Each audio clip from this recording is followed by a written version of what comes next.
Wow, wow, wow, wow, wow! Dahil nandiri man ako sa Manila, aw inagi ko talaga ang nag-viral na hupya og guys na nandiri sa Quiapo, Manila. Kapag ikaw yung makatilaw nito, aw magbalik-balik ka talaga sa kalami, kaya magsugod muna tayo sa kinunhan. Sawa pa may tabang pangyayari. So hi guys, dahil nandito man tayo sa Quiapo guys.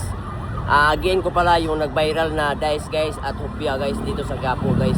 Kaya kayo dyan, kung sino yung mga nandito sa Manila guys, huwag nyo talagang kalimutan to guys. Hindi talaga kayo magmamahay guys. Guys, nandiri na tayo guys sa Quiapo guys, no? Yung Chanlin hupya sa Quiapo guys. So guys, tuloy natin guys, pero maglilisod tayo nito kasi kailangan natin magtagalog eh.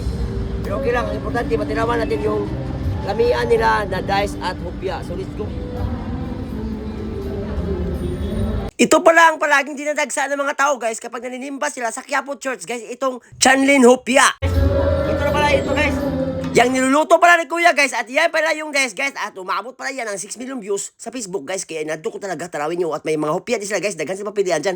At ito guys ay atbang lang ito sa Quiapo Church. At kayo dyan, kapag naninimba kayo sa Quiapo, umari na kayo dire. Papangitain nyo talaga yung kalamin nito at pwede nyo pala itong i-take out at i-bring home. At pwede nyo rin itong ipangpasalubong sa mga pamilya nyo. At yun guys, bukod silang mga kwan guys, may mga lamig din sila ng mga tindira guys. Tanawin yung mga tindira nanggiya pa ang mga tindira. At yan pala guys, yan yung mga guys na naluluto na guys. Ang daghan di ba guys? At yun guys, tanawin nyo. Kung magbaklay-baklay lang kayo dito sa Quiapo guys, maagian nyo talaga si Kuya na nagluluto dito guys sa kilid ng dagyanan. Ito pala yung mga baligyan nila guys, mga hopya, sagol guys, may binangkal. Uy, may binangkal para dito sa Manila, no? Ito yung hopya nila guys. Ano mga flavor nito, te? Na hopya yun, te? May ube, may baboy. Munggo, ube, baboy. Anong bestseller yun, te? Ang bestseller dito, yung baboy, at saka hupya guys. So guys, mamaya guys, dalawa natin guys. Dito muna tayo guys, magpupunod guys. Yan. Kung gusto yung makadaan kayo dito sa Quiapo guys, wag yung kalimutan mo guys. Grabe talaga guys. Pero mamaya, titinawan muna natin. Pwede mo pasalubong? Oo, pasalubong ba? At may customer guys na pumalit na isang box guys. Dadalhin niya daw na pasalubong sa ilaha guys. May nakikita na ako dito na ano guys, kumakain ng hopya. Papakuntanin natin siya kung ano masasulti niya sa hopya guys. Sabi ka ng hopya nyo ah.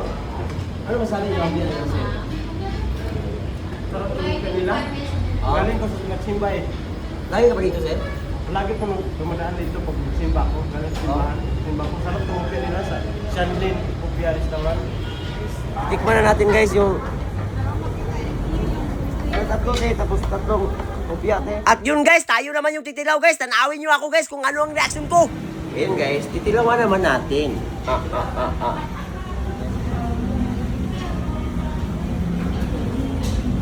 Lamon. Ang lami talaga. Kaya kayo dyan, tilawan nyo ito.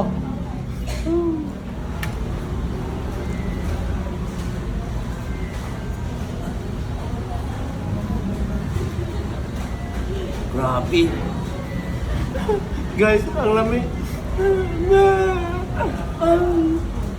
Pagkahuman ko na magkaon guys, ayun guys, pumalit ako para pampasalubong at dadadon ko sa Cebu guys, kasi dadadaan ko si mama.